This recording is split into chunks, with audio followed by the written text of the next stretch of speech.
اللہ تعالیٰ نے ارشاد فرمایا یہ قرآن کریم ہے، ہم نے اس کو آہستہ آہستہ آپ کے قلب اطہر پر نازل کیا ہے، جدا جدا اس کی آیتیں بیان کی گئی ہیں، تفاصیل بیان کی گئی ہے، تفصیل سے اس کو نازل کیا ہے، تفصیل سے اس کو بیان کیا ہے تاکہ آپ لوگوں کے سامنے اس کی تلاوت کریں، اس کو پڑھ کر سمجھائیں۔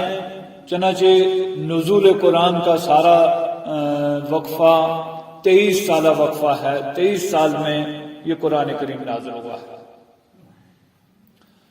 جہاں اور اعتراضات تھے مشرکین کی طرف سے، ایک یہ بھی اعتراض تھا کہ یہ قرآن کریم اس طرح لکھا ہوا تحریری شکل میں نازل کیوں نہیں کیا گیا کہ جس طرح تورات تختیوں پر تحریری شکل میں حضرت موسیٰ علیہ السلام کو یک بارگی عطا کی گئی تھی۔ ایک یہ بھی اعتراض تھا۔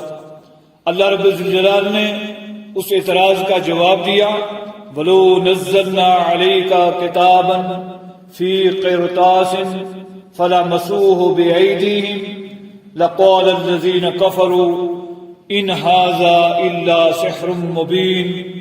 اگر ہم اس قرآن کریم کو کتابی شکل میں، تحریری شکل میں لکھ کر نازل کرتے اور اس کو یہ اپنے ہاتھوں میں لیتے، اس کے باوجود انہوں نے یہی کہنا تھا کہ یہ تو صرف کھلا ہوا جادو ہے، انہوں نے پھر بھی تسلیم نہیں کرنا تھا،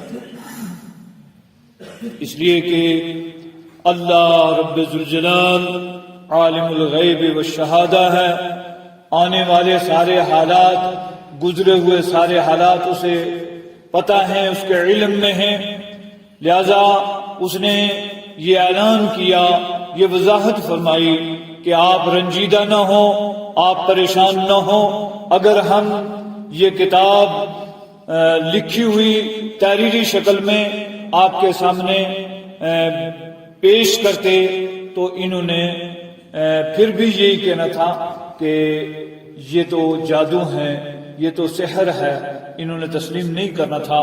لہذا آپ اس پر رنجیدہ نہ ہوں، اور یہ رب کا نظام ہے کہ اس نے نزل بہ الروح الامین علی قلبک، جبریل امین کے ذریعے آپ کے قلب اطہر پر اس قرآن کریم کو نازل کیا لتکون من المنذرین، تاکہ آپ ڈرانے والوں میں سے ہو جائیں۔ دوسرا اعتراض انہوں نے کیا، وَقَالُوا لَوْلَا أُنزِلَ عَلَيْهِ مَلَكٌ، کہ نبی صلی اللہ علیہ وسلم کے ساتھ کوئی فرشتہ کیوں نہیں اتارا گیا، ان کے ساتھ کوئی فرشتہ کیوں نہیں ہے جو ان کے ساتھ آگے پیچھے چلتا ہو اور یہ کہتا ہو کہ یہ اللہ کے رسول ہیں۔ اور بھی بہت سارے اعتراض تھے۔ ایک اعتراض انہوں نے یہ کیا کہ ان کے لیے کوئی باغات ہونی چاہیے تھے، ان کے لیے نہریں جاری ہونی چاہیے تھی، ان کو فلاں چیز ملنی چاہیے تھی، ان کو فلاں چیز ملنی چاہیے تھی۔ تو اللہ رب الجلال نے ان تمام اعتراضات کا جواب دیا ہے۔ یہاں یہ اعتراض تھا، وَقَالُوا لَوْلَا أُنزِلَ عَلَيْهِ مَلَكٌ، ان کے ساتھ کوئی فرشتہ کیوں نہیں نازل کیا گیا؟ اللہ تعالیٰ نے فرمایا، وَلَوْ أَنزَلْنَا مَلَكًا لَقُضِيَ الْأَمْرُ ثُمَّ لَا يُنظَرُونَ، اگر ہم کوئی فرشتہ نازل کرتے تو پھر تو فیصلہ ہی ہو جاتا، پھر ان کو ذرا برابر مہلت نہیں ملتی تھی۔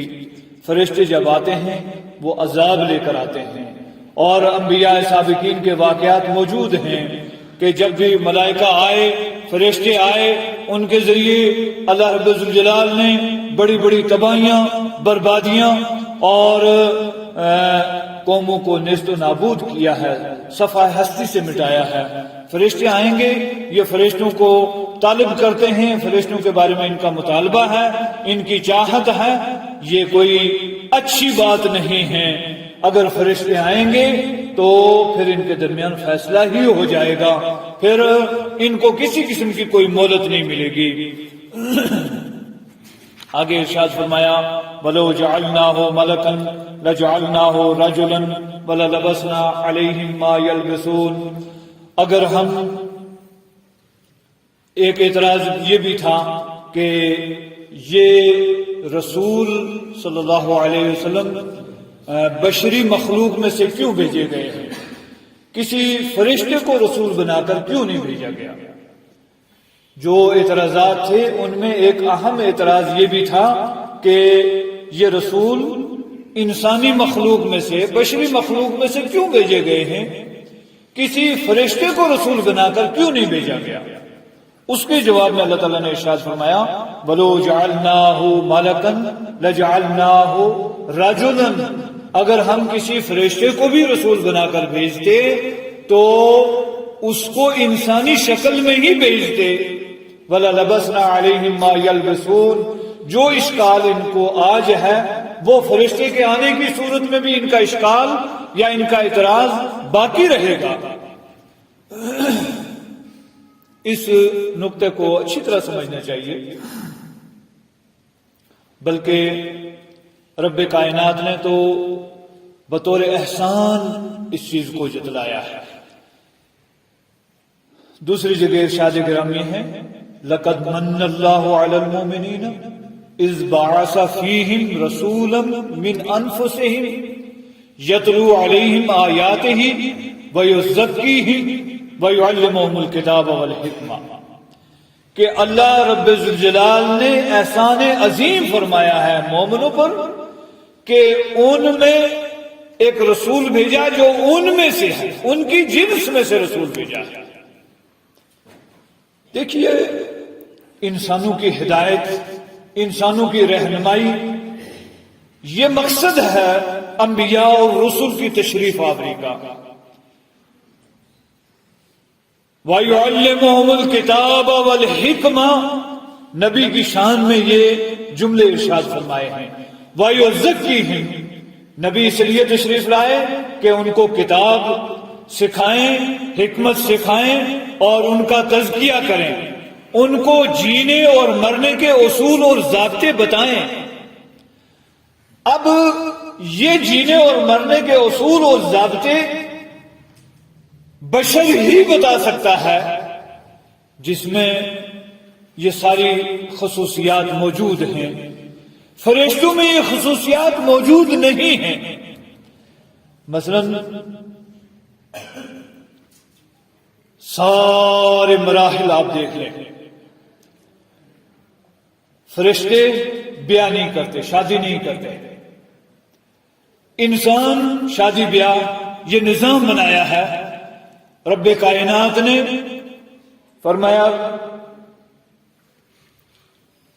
وہ پاکیزہ ذات ہے جس نے تمہیں ایک مرد اور ایک عورت سے پیدا کیا. وَبَثَّ مِنْهُمَا رِجَالًا كَثِيرًا وَنِسَاءً. اور اس ایک مرد اور عورت سے پھر بے شمار مخلوق پیدا فرمائی. اب یہ شادی بیاہ کے معاملات، نکاح طلاق کے معاملات، شادی کی ضرورت، ان تمام چیزوں سے فرشتے بری ہیں. ان میں یہ خاصیت رکھی نہیں گئی کہ ان کو شادی کی ضرورت ہو، بیاہ کی ضرورت ہو، اولاد کی ضرورت ہو، یا اس تعلق سے جتنے مسائل ہیں وہ ان کے سامنے بیان کیے جائیں یا وہ اس کے سلسلے میں رہنمائی کریں. ہم چھوٹی سی بات سے بات سمجھ سکتے ہیں. مثلا ایک آدمی، دو آدمی بیٹھے ہوئے ہیں، ایک آدمی کھا پی کر سیراب ہے مکمل، نہ اسے بھوک ہے نہ پیاس ہے، اور دوسرا آدمی بالکل بھوکا ہے، بھوک سے بلک رہا ہے. اب وہ جو سیراب شدہ بیٹھا ہے وہ یہاں بیٹھا ہے، بھوکا وہاں بیٹھا ہے، اس کو اس کے بارے میں پتا نہیں، اس کو اس کے بارے میں پتا نہیں. یہ انسانوں کی حالت ہے. وہ فرشتے جو نورانی مخلوق ہیں، اللہ رب الجلال نے ان کو پیدا فرمایا ہے، اور نہ وہ کھاتے ہیں نہ پیتے ہیں، نہ ان کو شادی، نہ ان کو بیاہ، نہ ان کو طلاق، نہ نکاح. ان تمام باتوں سے وہ الگ تھلگ ہیں، الگ مخلوق ہیں. وہ انسانوں کی رہنمائی کیسے کر سکتے تھے؟ اس لیے اللہ رب الجلال نے بطور احسان یہ ذکر فرمایا ہے کہ لقد من اللہ علی المؤمنین اذ بعث فیہم رسولا من انفسہم، اللہ نے احسان عظیم کیا مومنوں پر کہ ان میں سے رسول بھیجا، یعنی انسانوں میں سے رسول بھیجا، اور کم و بیش 1,24,000 انبیاء اور رسل اس دنیا میں تشریف لائے ہیں، سارے کے سارے بشری مخلوق میں سے، انسانی مخلوق میں سے ہی تشریف لائے ہیں۔ کوئی نبی کوئی رسول کسی دوسری مخلوق سے نہیں آیا۔ اور یہاں مشرکین کے اس سوال کے جواب میں کہ وَلَوْ جَعَلْنَاهُ مَلَكًا لَجَعَلْنَاهُ رَجُلًا وَلَلَبَسْنَا عَلَيْهِمْ مَا يَلْبِسُونَ، جس طرح یہ کہتے ہیں کہ یہ نبی کسی اور مخلوق میں سے آنا چاہیے تھا، اگر ہم اس کو فرشتہ رسول بنا کر بھیجتے تو بھی انسانی شکل میں ہی بھیجتے، پھر وہ اشکال وہ اعتراض ان کا اس صورت میں بھی باقی رہتا جو اشکال جو اعتراض یہ اب کر رہے ہیں۔ فرشتے ان تمام انسانی حوائج اور ضروریات اور محتاجیوں سے مبرہ ہیں، الگ تھلگ ہیں۔ یہ ساری چیزیں ان فرشتوں میں نہیں رکھی ہیں اللہ رب الجلال نے جو انسانوں میں رکھی ہیں۔ ہم تو 24 گھنٹے بغیر کھائے پیے نہیں رہ سکتے، حوائج ضروریات ہیں۔ حضرت سلمان فارسی رضی اللہ تعالیٰ عنہ کو یہودیوں نے ایک دفعہ بطور طنز یہ بات کہی کہ جی یہ تمہارے رسول ہیں، یہ تمہیں چھوٹی چھوٹی باتیں بتاتے ہیں، یہاں تک کہ استنجے کے مسائل بتاتے ہیں۔ ہماری طرح کوئی مسلمان ہوتا نا تو وہ آر محسوس کرتا، ہم بہت سارے اسلامی شعار پر عمل کرتے ہوئے آر محسوس کرتے ہیں۔ پجامہ ٹکنے سے اونچا اس لیے نہیں کرتے کہ لوگ پتہ نہیں کیا کہیں گے، داڑھی لمبی اس لیے نہیں رکھتے لوگ پتہ نہیں کیا کہیں گے، سنت پر عمل پیرا اس لیے نہیں ہوتے کہ لوگ پتہ نہیں کیا کہیں گے۔ لیکن جو سچے مسلمان ہیں وہ اس پر فخر کرتے ہیں، انہوں نے سینہ ٹھوکا اس طرح اور کہا اجل ہاں ہمیں اس بات پر فخر ہے کہ ہمیں ہمارے رسول صلی اللہ علیہ وسلم نے دین کی چھوٹی چھوٹی باتیں بتائی ہیں، اور ہمیں یہ کہا ہے کہ ہم 3 اگر اس پتھر استعمال کرنے ہیں، پانی موجود نہیں ہے تو کم از کم 3 پتھر ڈھیلے استعمال کریں، اور بائیں ہاتھ سے کریں دائیں ہاتھ سے نہ کریں، اور ہمیں منع کیا ہے کہ ہم جب باتھ روم جائیں بیت الخلاء جائیں تو نہ قبلے کی طرف منہ کر کے بیٹھیں اور نہ قبلے کی طرف پیٹھ کر کے بیٹھیں۔ یہ ساری باتیں ہمیں ہمارے رسول بتاتے ہیں۔ اب بتائیے اگر کوئی فرشتہ آ جاتا، اس کو استنجا کی ضرورت نہیں، وہ ہمیں کیسے بتاتا کہ استنجا کیسے کرنا ہے، ہمیں وضو کیسے کرنا ہے، ہمیں کھانا کیسے کھانا ہے۔ اللہ کے رسول صلی اللہ علیہ وسلم کے سامنے ایک بچہ آ کر کھانا کھانے لگتا ہے، آپ ارشاد فرماتے ہیں یا غلام، یا اے بچے، سب سے پہلے قل بسم اللہ پڑھ کے کھانا شروع کرو، وَقُلْ بِيَمِينِكَ اور سیدھے ہاتھ سے کھاؤ، اور وَقُلْ مِمَّا يَلِيكَ اور اپنے سامنے سے قریب جو برتن میں اگر 2-4 آدمی ساتھ میں کھانا کھا رہے ہیں تو اپنے سامنے سے کھاؤ۔ اب فرشتے نہیں کھاتے، وہ کیسے رہنمائی کرتے ہیں کہ کھانا کس انداز سے کھانا ہے؟ بیویوں کے معاملات ہیں، مہر ہیں، نکاح طلاق ہیں، پھر ازدواجی زندگیاں ہیں، نشیب و فراز ہیں، لیل و نہار ہیں، یہ سارا کچھ فرشتے نہیں کرتے، وہ کیسے ہمارے رہنما ہو سکتے تھے؟ فرمایا اگر ہم ان کو کسی فرشتے کو بھی بھیجتے انسانی شکل میں ہی بھیجتے، وَلَلَبَسْنَا عَلَيْهِمْ مَا يَلْبِسُونَ، جو اعتراض آج ان کو ہے وہ اس صورت میں بھی ان کا اعتراض باقی رہتا ہے۔ اللہ رب الجلال نے یہ اس لیے بطور احسان یہ ارشاد فرمایا لَقَدْ مَنَّ اللَّهُ عَلَى الْمُؤْمِنِينَ إِذْ بَعَثَ فِيهِمْ رَسُولًا مِّنْ أَنفُسِهِمْ، اللہ نے احسان عظیم فرمایا ہے مومنوں پر کہ ان میں سے رسول بھیجا ہے، یعنی انسانی مخلوق میں سے، جن سے انسانی میں سے رسول بھیجے۔ اور یہ یاد رکھو مشرکین عرب کا اعتراض اور آج کے نادانوں کا اعتراض اسی موضوع پر ہے وہ رسول کو اس لیے رسول نہیں مان رہے تھے کہ یہ بشر ہیں، بشر کیسے رسول ہو سکتا ہے؟ اور آج بھی یہ جہالت موجود ہے کہ بشر کو، رسول کو بشر نہیں کہنا. آج یہ جہالت ہے کہ رسول کو بشر نہیں کہنا. اللہ رب الجلال نے یہ وضاحت فرمائی ہے، وَلَوْ جَعَلْنَاهُ مَلَكًا لَجَعَلْنَاهُ رَجُلًا وَلَلَبَسْنَا عَلَيْهِمْ مَا يَلْبِسُونَ. اور تاریخ اٹھا کر دیکھو، انبیاء سابقین کے ذکر میں بھی بس ایک اہم سورہ مبارکہ ہے، سورہ ہود اٹھا لیجئے. سورہ ہود میں انبیاء کا تفصیلی تذکرہ ہے، اور وہاں ساتھ ساتھ میں یہ بیان ہے کہ اے لوگوں، انبیاء کی زبان سے یہ اعلان کروایا کہ اے لوگوں، تم مجھے اچھی طرح سے جانتے ہو، لَقَدْ لَبِثْتُ فِيكُمْ عُمَرًا مِّن قَبْلِهِ أَفَلَا تَعْقِلُونَ. میں تمہارے درمیان ایک لمبی عمر اس سے پہلے گزار چکا ہوں، کیا تم سمجھتے ہیں؟ اور یہی چیز اور یہی الفاظ محمد الرسول اللہ صلی اللہ علیہ وسلم کی زبان سے بھی ادا کروائے. فَقَدْ لَبِثْتُ فِيكُمْ عُمَرًا مِّن قَبْلِهِ. اے لوگوں، میں تمہارے درمیان ایک عرصے تک رہا ہوں اس سے پہلے. میرے خاندان کو تم جانتے ہو، میرے والد کا نام تمہیں معلوم ہے، میرے دادے کا نام معلوم ہے، میری والدہ کا نام معلوم ہے. اور یہ شان رسالت ہے، شان مصطفیٰ ہے کہ رب کائنات نے آپ کے سلسلہ نسب کو اس قدر محفوظ رکھا ہے کہ تاریخ میں آج بھی موجود ہیں کہ حضرت محمد الرسول اللہ سے لے کر آدم علیہ السلام تک سلسلے میں کتنے افراد آئے اور ان کے نام کیا کیا ہیں. یہ ساری اسلامی تاریخ کا ایک حصہ ہے.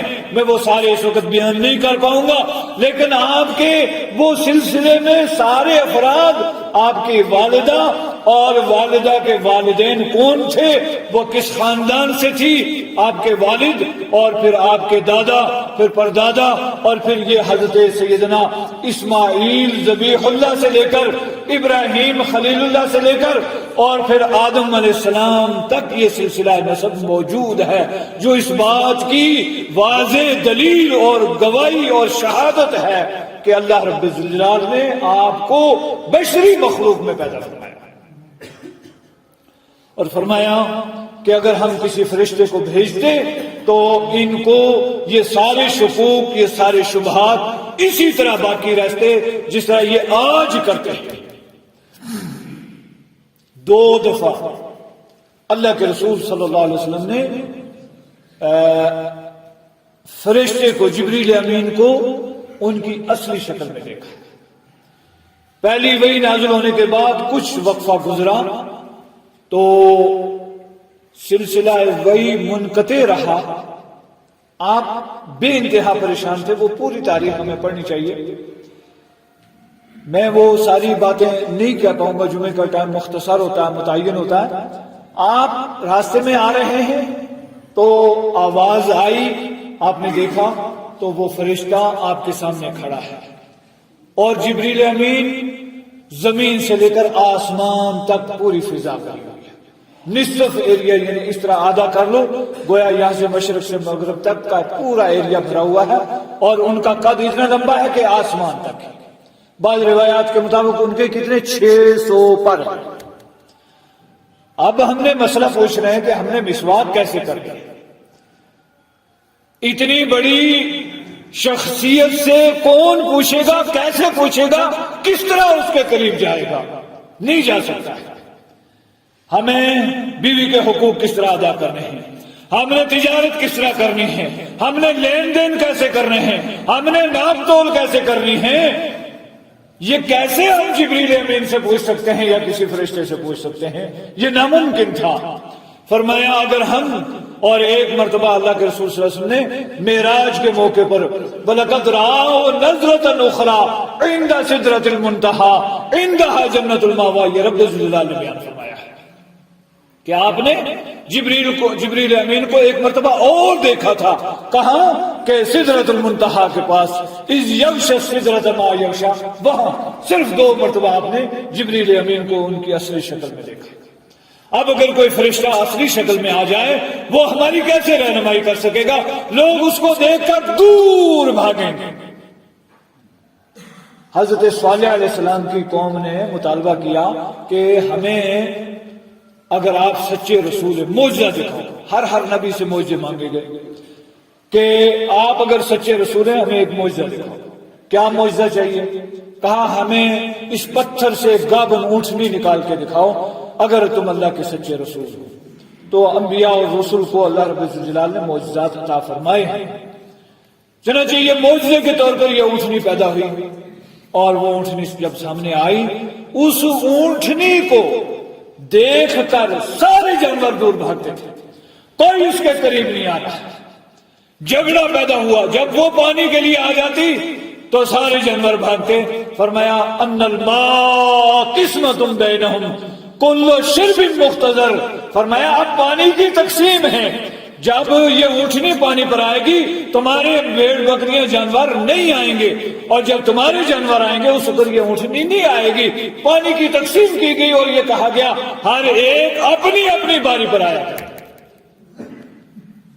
وہ معجزے کی اونٹنی کو نہیں برداشت کر پائے جانور، بڑے بڑے اونٹ اور بڑے بڑے ہاتھی۔ اگر فرشتہ آ جائے گا اس کو کون برداشت کرے گا جب وہ اصلی شکل میں آ جائے گا؟ اور وَلَا لَبَسْنَا عَلَيْهِمْ مَا يَلْبَسُونَ میں بڑی اہم مثال اس کی قرآن کریم سے ہی ہم سمجھ لیتے ہیں۔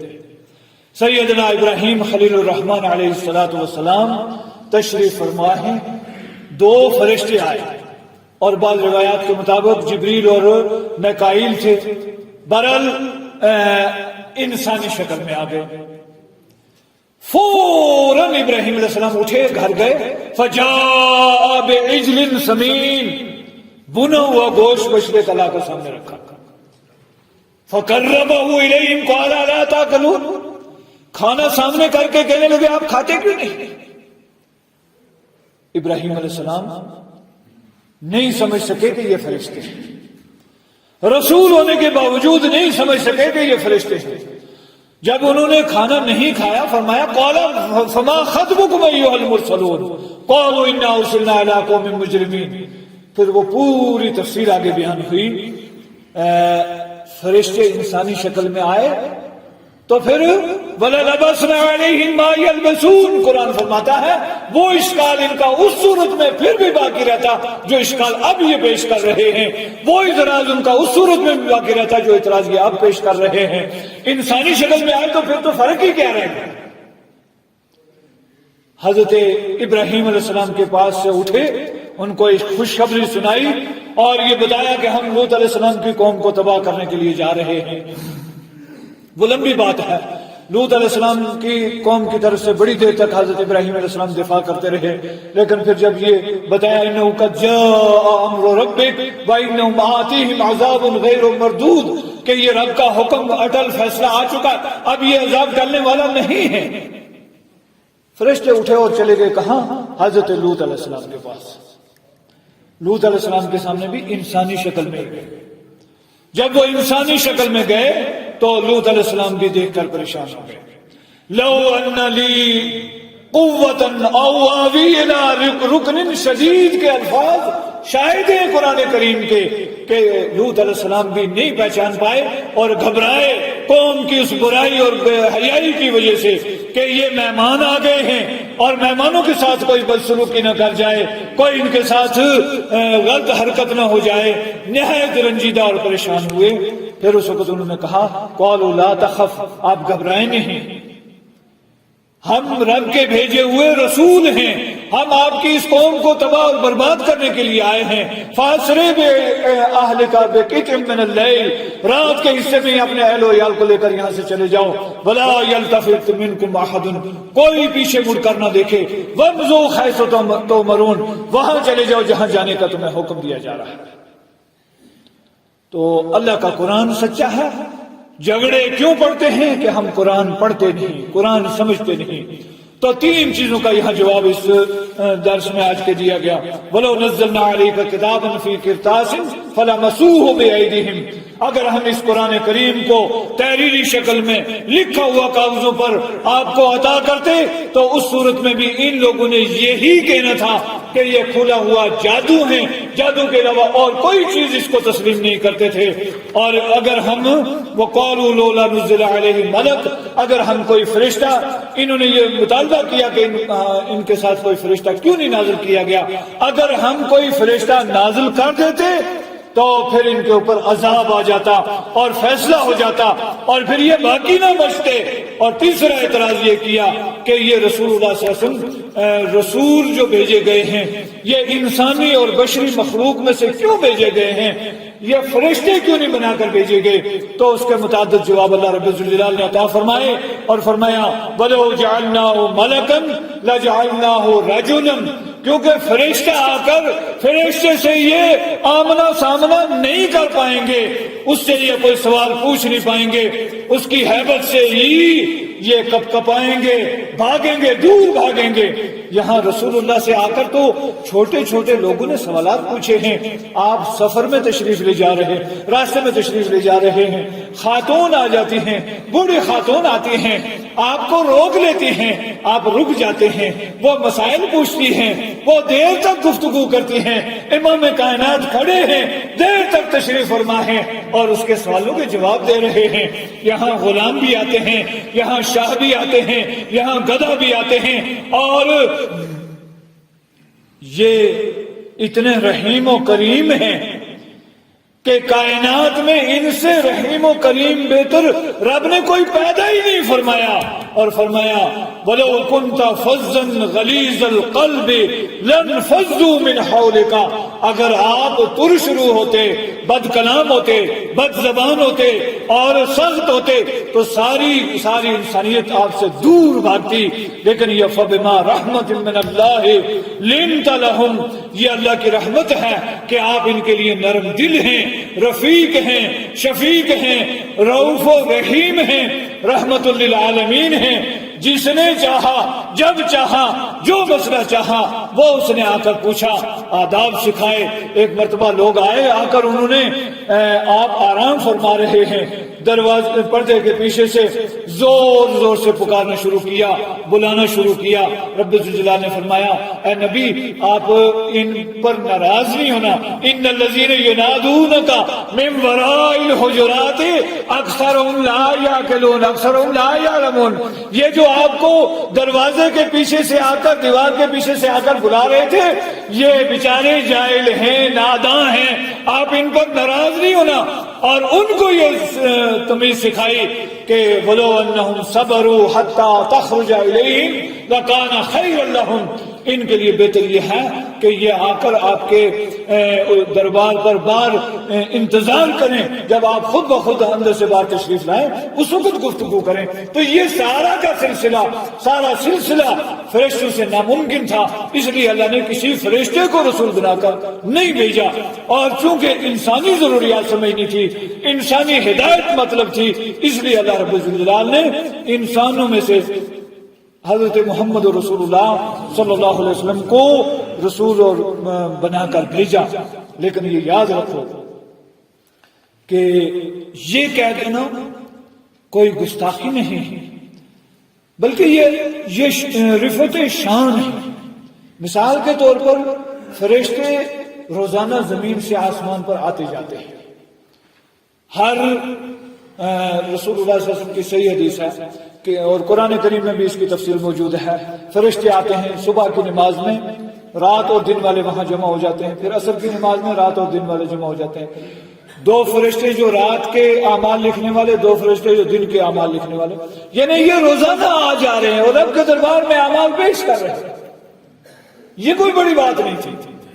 شان یہ ہے کہ بشر ہو، انسانی مخلوق ہو، عبد المطلب کے پوتے ہوں، عبداللہ کے بیٹے ہوں، آمنہ کے بیٹے ہوں، اور مکہ مکرمہ سے اٹھے، لمحوں میں بیت المقدس پہنچے، پھر وہاں سے لمحوں میں پہلا آسمان، دوسرا آسمان، ساتواں آسمان، سدرۃ المنتہا تک سیر کر کے واپس آ جائیں، مقام یہ ہے، شان یہ ہے، درجہ یہ ہے، مرتبہ یہ ہے۔ اگر فرشتے نہیں کھاتے تو یا نہ کھائیں 8 دن یا 100 دن تو یہ کوئی بڑی بات نہیں ہے، کیونکہ کھانا پینا ان کے اس میں شامل ہی نہیں ہے۔ اور امام کائنات نہ کھائیں، وہ شانیں، وہ عظمتیں آپ سے سرزد ہوں جو ما فوق الاسباب ہیں یا فطرت ہیں، یہ ہے بڑی شان کہ حضرت محمد رسول اللہ صلی اللہ علیہ وسلم کو انسانی مخلوق میں، بشر مخلوق میں پیدا فرما کر نبوت کا تاج پہنا کر اور بڑی بڑی عظمتیں عطا فرمائی ہیں۔ وَلَقَدِ اسْتُهْزِئَ بِرُسُلٍ مِّن قَبْلِكَ، فرمایا آپ سے پہلے بھی بہت سارے رسول آئے ہیں اور ہر رسول کے ساتھ استہزاء ہوا ہے، ٹھٹھا ہوا ہے، مذاق ہوا ہے۔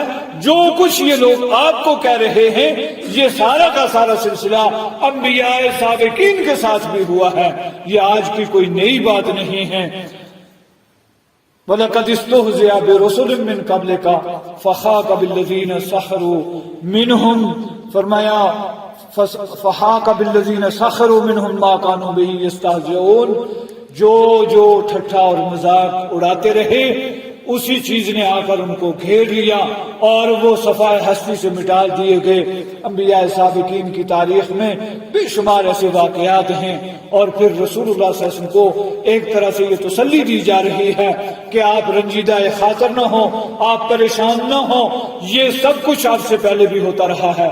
اور اس میں مکے والوں کو ایک طرح سے دھمکی دی جا رہی ہے، منکرین کو، نافرمانوں کو یہ کہا جا رہا ہے کہ جس طرح سابقہ امتیں نافرمانیوں کی وجہ سے تباہ اور برباد ہو گئیں، مٹا دی گئیں، اسی طرح تمہارے ساتھ بھی سلوک ہونے والا ہے۔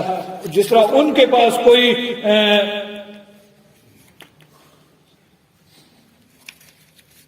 پاس کوئی اپنے دفاع کے لیے کچھ نہیں تھا، اسی طرح تمہارے پاس بھی اپنے دفاع کے لیے کچھ بھی نہیں ہے، صرف اور صرف اللہ کا رحم ہے، کرم ہے، احسان ہے، وہ بچائے تو ہم بچ سکتے ہیں۔ یہ ان آیات کا مختصر خلاصہ ہے۔ رب العالمین احکم الحاکمین سے دعا ہے کہ وہ ہمیں صحیح معنوں میں قرآن پڑھنے، سمجھنے اور اس پر عمل پیرا ہونے کی توفیق عطا فرمائے۔ آج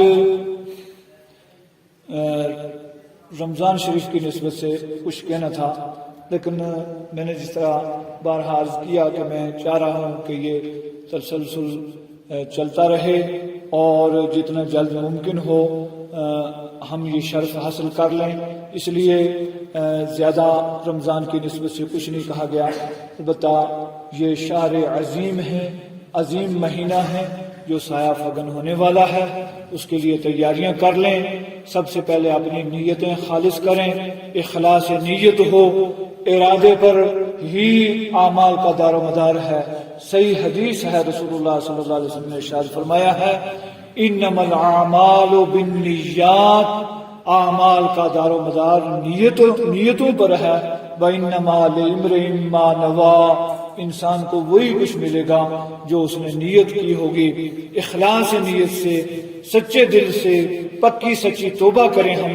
استغفر اللہ الذی لا الہ الا هو اتوب الیہ، اصلح توبہ، استغفر اللہ العظیم، استغفر اللہ ربی من کل ذنب واتوب الیہ، استغفر اللہ ربی من کل ذنب واتوب الیہ۔ پکے سچے دل سے ہم توبہ استغفار کریں، رمضان کی تیاری کریں اور اخلاص نیت سے رمضان کے لیے تیاری کریں، اور کوشش کریں کہ ہم جو فرائض ہیں ان کو پورے کریں۔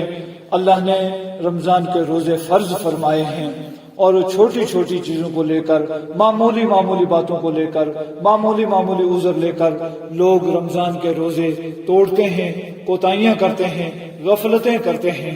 اور پھر اسی طرح خاص طور سے ہماری زبان کا بھی روزہ ہے، ہماری نگاہوں کا بھی روزہ ہے، ہمارے کانوں کا بھی روزہ ہے۔ ہم اپنے زبان کو، اپنی نگاہوں کو، اپنے ہاتھ پیر کو محفوظ کرنے کی کوشش کریں کہ رمضان میں کوئی ایسی حرکت سرزد نہ ہو کہ جس سے ہمارے روزے برباد ہو جائیں۔ رسول اللہ صلی اللہ علیہ وسلم نے ارشاد فرمایا من لم يدع قول الزور والعمل به فليس لله حاجة في ان يدع طعامه وشرابه، جو آدمی جھوٹ بولنا نہ چھوڑے اور جھوٹ پر عمل کرنا نہ چھوڑے تو اللہ کو کوئی ضرورت نہیں ہے کہ وہ کھانا پینا چھوڑ دے۔ گویا زبان کی بڑی پابندی کرنی پڑے گی رمضان کے مہینے میں، اور یہ ہمارے لیے دینی تربیت، روحانی تربیت کا عظیم مہینہ ہے، اس کے لیے تیاری کریں۔ اللہ تعالیٰ ہمیں کہنے سننے سے زیادہ نیک عمل کی توفیق عطا فرمائے۔ رب العالمین احکم الحاکمین جتنے بھی بیمار ہیں سب کی بیماریوں کو شفاء کاملہ کلیہ دائمہ عاجلہ مستمرہ نافع عطا فرما۔ ہمارے یہاں محلے میں بہت سارے بزرگ ہیں جو بیمار ہیں، اللہ تمام بیماروں کو شفاء کاملہ عاجلہ عطا فرمائے، اللہ تمام بیماروں کو شفاء کاملہ عاجلہ عطا فرمائے۔ وہ لڑکا بشارت صبح بھی اس سے فون پر بات ہو رہی تھی، پہلے سے بہتر ہے، اس کے لیے بھی ہم دعا کریں اللہ تعالیٰ اس کو شفاء کاملہ عاجلہ نافع دائمہ مستمرہ عطا فرمائے، اللہ اس کو شفاء کاملہ عاجلہ دائمہ نافع مستمرہ عطا فرمائے۔ جتنے ایمان والے دنیا سے جا چکے ہیں اللہ تعالیٰ سب کی مغفرت فرمائے، اور جو زندے ہیں ان کو اسلام پر قائم اور دائم رکھے۔ ایک بات میں نے پہلے بھی عرض کی تھی لیکن لوگ اس کا خیال نہیں رکھتے، وہاں کٹر میں آج ایک جنازہ ہوا، اللہ تعالیٰ اس متوفیہ کی مغفرت فرمائے۔ 1 بجے ٹائم رکھا، بھئی 1 بجے اس پر جمعہ فرض نہیں ہے، وہ فوت ہو چکی ہے۔ نہ یہ کہیں بھی لکھا ہوا مجھے آج تک ملا کہ جمعے کے ٹائم دفنائیں گے تو اس کی بخشش ہو جائے گی اور جمعے کے ٹائم نہیں دفنائیں گے تو بخشش نہیں ہوگی۔ جمعے والے دن زیادہ سے زیادہ لوگوں کو موقع دینا چاہیے، موقع ملنا چاہیے۔ اس میں جمعے کے ٹائم سے آپ ہمیشہ یہ خیال رکھیں کسی گھر میں بھی واقعات پیش آ سکتے ہیں، یا 11 بجے سے پہلے ٹائم رکھو اور جلدی کر لو، یا پھر 2 بجے 2:30 بجے کے بعد رکھو تاکہ زیادہ لوگ شامل ہو سکیں۔ اللہ تعالیٰ تمام متوفیوں کی مغفرت فرمائے، زندوں کو اسلام پر قائم اور دائم رکھے، جب دنیا سے جائیں کلمہ لا الہ الا اللہ محمد رسول اللہ نصیب فرمائے۔ اقول قولی ھذا استغفر اللہ لی ولکم ولسائر المسلمین واستغفروہ انہ هو البر الرحیم، وآخر دعوانا الحمد للہ۔